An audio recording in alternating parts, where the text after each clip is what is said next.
How's everybody doing? Chris Drews here. Just wanted to go over the top 10 reasons to own silver. All right, number one, you're moving into true money when you're owning silver, okay? Now, money, when most people think of money, they think of dollar bills. They think of currency, all right? And that's not money, because money needs to have certain characteristics in order to be classified as money.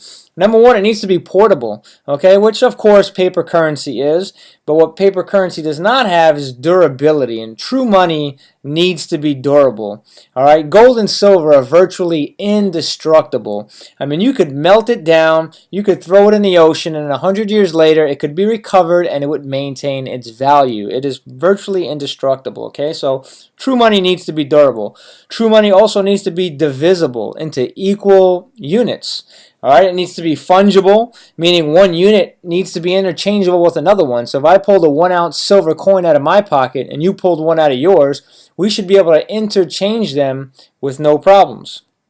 Okay, which you can't do with diamonds per se. Okay, each diamond is unique, so diamond wouldn't be a good source of money. Okay, and it needs to have a store of value.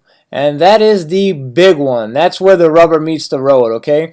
The US dollar has lost 98% of its purchasing power since the Federal Reserve was established in 1913, okay? Now, if you took a 1-ounce gold coin or a 1-ounce silver coin, it would be able to buy you the same amount of goods and services 2,000 years ago. 2,000 years ago, if a Roman wanted to go buy a toga and some sandals and a custom-made leather belt, a 1-ounce gold coin would be good enough to do that. Today, if you use that same 1-ounce gold coin, you would be able to go buy yourself a nice suit, a nice pair of shoes, and a nice custom belt. So it is a store of value. It's maintained its purchasing power through thousands of years. Now that's what true money is. All right, number two, silver is known as the common man's gold.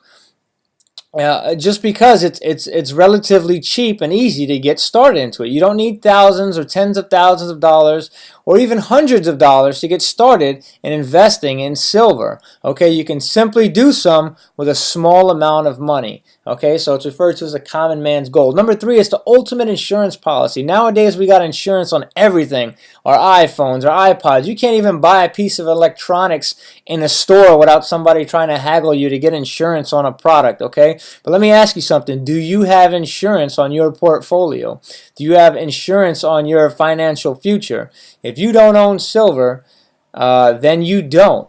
Okay, so you're going to want to definitely get involved with owning silver. Number four, it's much more than a monetary metal.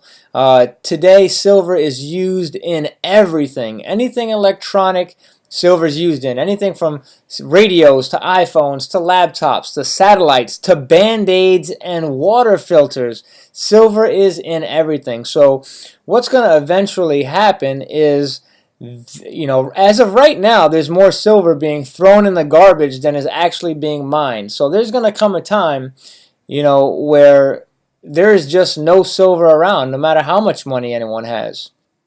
All right, number five, a dwarfed physical market and vanishing inventories, okay? If you're an avid silver investor and you've been purchasing metals, for a number of years, then you have seen this happening, okay? You can't just go into your local coin shop. You can't just go online and purchase whatever you want at any quantity anymore. Inventories are vanishing as prices fluctuate up and down. People are buying, all right?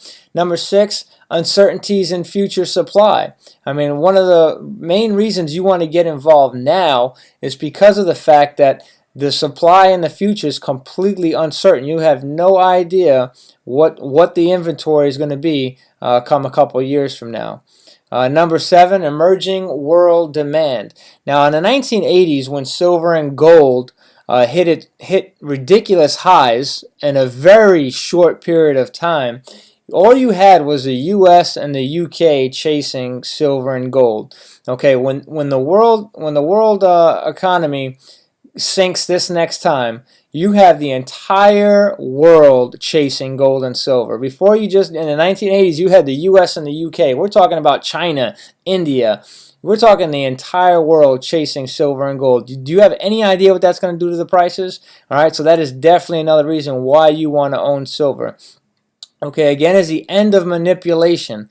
There's been a lot of manipulation going on in the precious metals market, especially with silver. JP Morgan Chase has been caught numerous times naked short selling silver. Okay, I don't have time to get into that now, but look it up. JP Morgan Chase naked short selling silver. And basically what they're doing is they're creating silver that doesn't exist, and they're selling it on the market, which affects the physical price. Okay, so but that manipulation cannot last forever, just like the U.S. government or the Federal Reserve cannot print dollars forever. It will come to an end, and when the manipulation of silver ends, the price is gonna reflect where it should be.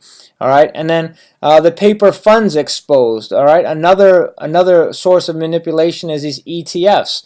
I mean, a lot of these financial wizards are out there producing all these futures and these securities revolving around equity trading funds and silver that doesn't exist. They're creating fake silver.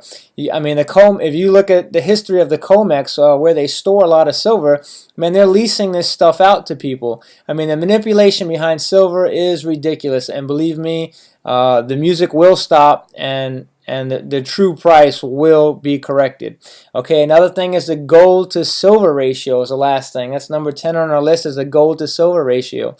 Now, the gold to silver ratio has fundamentally through history been, I believe, somewhere around a 1 to 16 ratio, meaning it takes 16 ounces of silver to get 1 ounce of gold. The current ratio now is somewhere around 50 to 1. Okay, so something is way out of whack here, and believe me, that will correct itself, and when it does, you're going to see the price of silver soar. So I'm Chris Drews. For more information, go to realwealthchange.com. Have a great day.